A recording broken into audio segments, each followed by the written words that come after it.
सांग मैंने नमस्कार जय जगन्नाथ केमती अच्छा समस्ते आशा कर समस्त भल थे मुझे बहुत ही बढ़िया अच्छी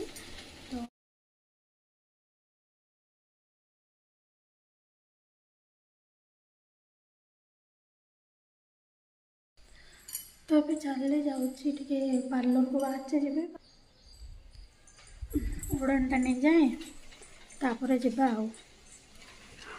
मोर सब खट तले रखुची जिनस गडरेज जगह होनी एत जिनस गडरेज जगह होना डेली यूज जिन गुड़ा सब ये एमती रखिदे गोटे ये रखी कार्टून जो प्लास्टिक कुंड भाया रखी तादे रखिदिए आउ जहाँ रहे ये ऊपर रखिदिए आदि मैंने डेली यूज जिनस जी ओढ़णीटा देखिए बाहर जा मसे मसे 1.5 मास हो गला एगुड़ा कर आईब्रो सेप करते बढ़ीगला तो कल टे मंदिर जबार अच्छे बेंगलोर तो से आज टे सजबज हो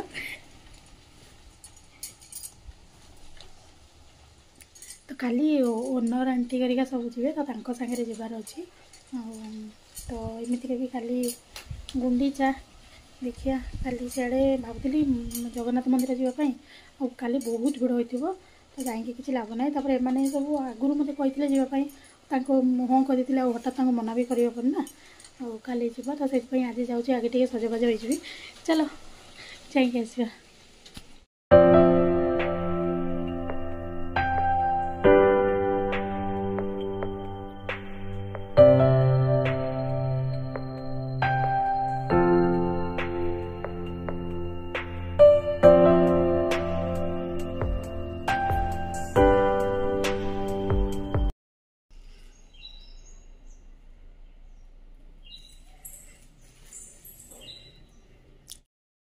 तो आसिक पहुँचली आगे ताकू खाया दे थे आसिक बही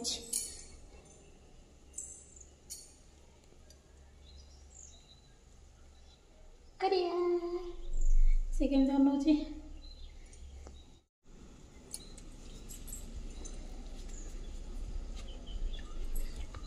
तापाई आमर 2-3टा रुटी एमती रखिब से सका आसो ना राति आसिक खाइब पुणी सका भी आसो तार 2 टाइम 2टा 4टा रुटी दरकार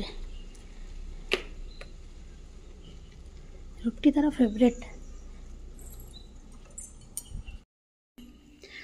सब जाऊँ आगे चेंज कर दिए ड्रेसटा तापर जाके केटा बाजी 2टा बाजी टे शोई पड़ी टे आउ कि भी कम ना टे जाऊ शोई पड़ी शोक उठबी चुट्टीटा टे कलर करिया केते पाची टे कमी गला बहुत कमी जाइए माने बुढ़ी भाया देखा पूरा कमी गला टे कलर करी कि ना भावुँ सेमती कमिज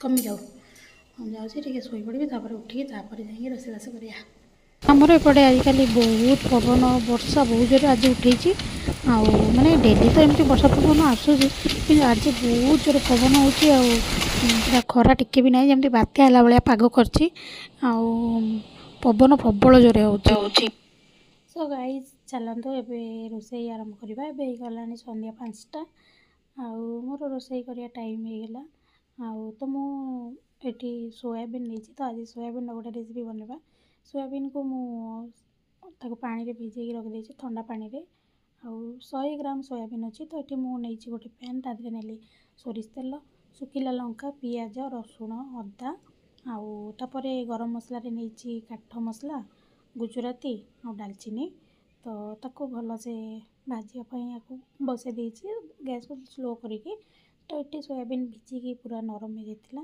ताको धोईकी चिपुड़ी बाहर कर दूसरी गोटे अलग जगह को ताको अलग जगह को बाहर करी आम दही आ लुण बाकी मसला सब गोलैदबा तो आपको आगे मुझे चिपुड़ी देली सब जगह चिपुड़ी से जो जगार मुझे पानी भिजई से जगार या नहीं जाइए अल्प लुण आउ हलदी ता सहित 2 चामच दही पकई ये घर तैयारी दही आ बेसी खट्टा न था यहाँ आना डेली डेली तैयारी होची ना तो बस काली सकाळे काली राति में मुझे पकई तो आज फ्रिज रखी दिन में तो किसी खटा है तो बेसी जदि खटा थी तो अल्प दही पकेले चलो ना बेसी खटा हो ता देहरे मुझे लंका गुंड आउ धनिया गुंड ताकू सबको भलसे गोले दूचे गोले देकी आपको गोटे साइड रे रखीदे।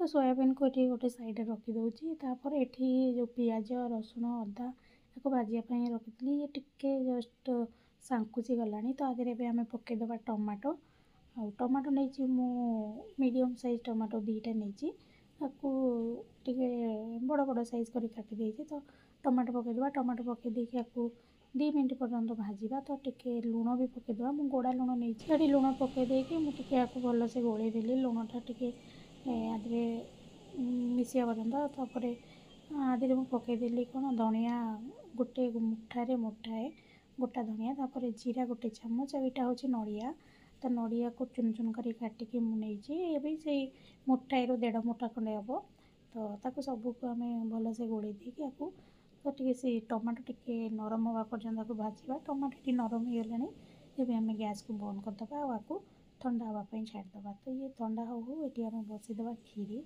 तो आज मुझे गोटे नुआ प्रकार खीरी करी तो यहाँ मुझे आगुरी 2 थर करी तो बहुत बढ़िया लगे यहाँ तो यहाँ हूँ मुग जाई हम तो नॉर्मली चाउल करती तो मुग जाई भी बहुत ही टेस्टी लगे तो गोटे थर एमती ट्राए कर देखूँ तो मुझे क्षीर बसईदेली क्षीर टिके गरम हो गला आदि मुग जाई धोई पकईदेली तो मुग जाई अच्छी 50 ग्राम और क्षीर अच्छी अध लिटर तो ये मुझे क्षीर बसई देकी जाइली फ्रिज रू धनिया पत्र आने आसला बेलू ये सब उतरी जाइए गैस स्लो थी क्या जाने केमती उतरीगला तापर ये मुझे गोटे बाउल बाउल नहीं जाऊँगी 100 ग्राम नहीं अमूल तादे टिके नक उषुम गरम पानी कर मिसेकी आउ तक भलसे फेंटी दूसरी यहाँ जो देखुं यहाँ एक्चुअली भंगाटा तो तार जो ऊपर जो हैंडलटा थाए से लूज हो जाए बारंबार बारंबार यहाँ गली पड़े तो मुझे बाहर कर देती आईटा जेहेतु भल अच्छे तो कम चलुँ तो फोपाड़ी कहीं से यूज करुच्ची आपको एमती भलसे गोड़ेदवा ये पूरा फिट मिसीज तो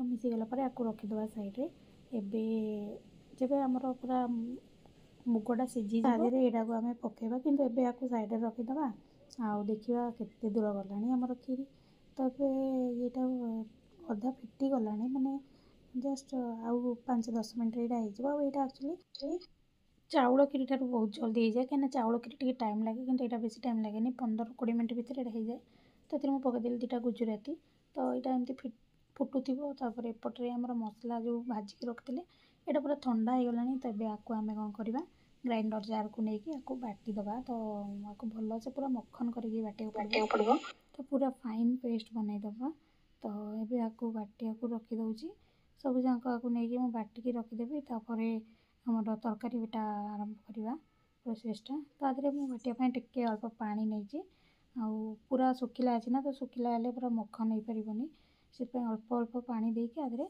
आम बाटिबा बेसी पानी भी देले पूरा बेसी पतला हो तो कषिला बेले बहुत टाइम लगे तो देखिए पानी देवे एमती बेसी पानिया न हुए तापर या बाटीदेली ए जो पैन रे मसला आम भाजी से पैन रे नहीं जाए सोरिष तेल तो सोरिष तेल टिके तातीगला आधे कि भी पकेबनी कहीं आम सब मसला ये पकईकी बाटी देचे तो आधे किसी दरकार नहीं खाली तेल तातला मसला पकईया मसला को टिके 3-4 मिनट आम आपको मीडियम फ्लेम रे आपको भलसे कषिदे तो मसला टे भलसे कषि जाए आपको घोड़े किसी समय छाड़ी दूँगी गैस पूरा स्लो रे अच्छी आउ मसला देखूँ पूरा कषि हो गलानी 4 मिनट 5 मिनट हो गलानी तो भलसे तेल सेपरेट हो गलानी देखो चारिकर जाक तो आपको एमती टिके आउ टिके भलसे टिके गोलैदे गोले देकी आधे तापर आम मसला तो सब पड़ी आधे आम टे हलदी गुंड पकईदे आउ अल्प लुण आमर मसलार भी पड़ी लुण आमर सोयाबीन भी पड़ी तो से हिसाब से देखिकी लुण पकेबे माने टेस्ट अनुसार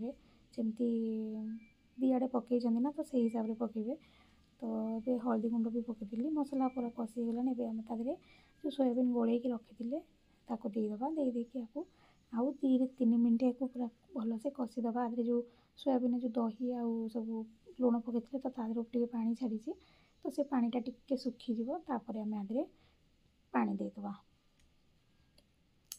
तो मुझे घोरैकी आउ 1 मिनट पर्यंत आपको कषिदेवी गैस को पूरा स्लो करदेली देखो ये पूरा सोयाबीन आमर कषि गलानी आउ आम आधे पानी दवा टे भलसे गोलैदे गोले देकी आधे आम जी आवश्यक ଆଉ ପାଣି ଦେବା। ଆକୁ ବେଶୀ ପାଣିଆ ବି କଲେ ଭଲ ଲାଗିବନି, ତ ପୁରା ଲସଲସିଆ କଲେ ହିଁ ଭଲ ଲାଗିବ। ତ ମୁଁ ସେଥିପାଇଁକି ଆଧିରେ ଯେଉଁଥିରେ ମୁଁ ରଖିଥିଲି ସୋୟାବିନ୍ ଗୋଳେଇକି, ତ ସେଇଥିରେ ସବୁ ମସଲା ଲାଗିଥିଲା, ତାପରେ ମିକ୍ସି ଜାର୍ରେ ବି ମସଲା ଲାଗିଥିଲା। ତ ସେଇଆକୁ ସବୁ ଧୋଇକି ଅଳ୍ପ ଟିକେ ପାଣି ଦେଇଛି, ବେଶୀ ପାଣି ଦେଇନି। ତ ଏଇଟା ଭଲସେ ଫୁଟି ଆସିଲାଣି। ଆଉ ଏବେ ଆମେ ଆଧିରେ ଗରମ ମସଲା ଆଉ ଧଣିଆ ପତ୍ର ପକାଇଦେବା।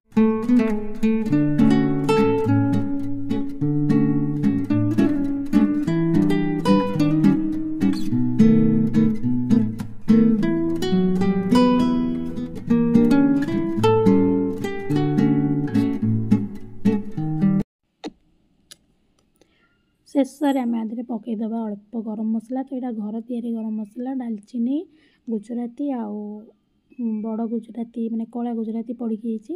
ତାପରେ ଅଳ୍ପ ଧଣିଆ ପତ୍ର କାଟିକି ପକାଇଦେବା। ତ ବାସ୍ ହେଇଗଲା ଆମର ସୋୟାବିନ୍ ତରକାରୀ। ଆଉ ଏଇଟାକୁ ଏବେ ମୁଁ ଗ୍ୟାସ୍ ବନ୍ଦ କରିଦେଉଛି। ତ ଏବେ ଆକୁ ଆମେ ସାଇଡ଼୍ରେ ରଖିଦେବା। ଆଉ ତାପରେ ଦେଖିବା ଆମର କ୍ଷୀରି କେତେ ବାଟ ଗଲା। ତ କ୍ଷୀରି ତା'ର ଗୋଟେ ସାଇଡ଼୍ରେ ବସିଛି, ଫୁଟୁଛି। ତ ଗ୍ୟାସ୍କୁ ପୁରା ସ୍ଲୋ କରିଦେଇଥିଲି। ଏବେ ପୁରା ଆମର ଡାଲିଟା ପୁରା ଭଲସେ ସିଝିଗଲାଣି। ଆକୁ ଖାଲି ଟିକେ ଚାମଚରେ ଚାରିକର ଆକୁ ଯେମିତି ଡାଲି ଯେମିତି ଘୋରନ୍ତି ସେମିତି ଟିକେ ଘୋରିଦେଲେ ଇଏ ପୁରା ଫିଟିଯିବ। ତ ଏବେ ଆମେ ଆଧିରେ ପକାଇଦେବା କ'ଣ, ଯେଉଁ ଆମେ ଗୋଳେଇକି ରଖିଥିଲେ ଅମୁଲଟା, ତ ତାକୁ ଆମେ ଆଧିରେ ଦେଇଦେବା।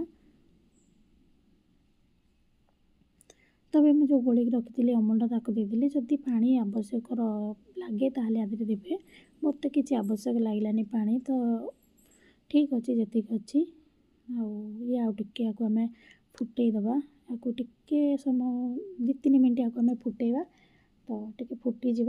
ଫୁଟିଗଲା ପରେ ଆଧିରେ ଆମେ ତାପରେ ବାକି ଜିନିଷ ଯାହା ଅଛି ପକାଇବା।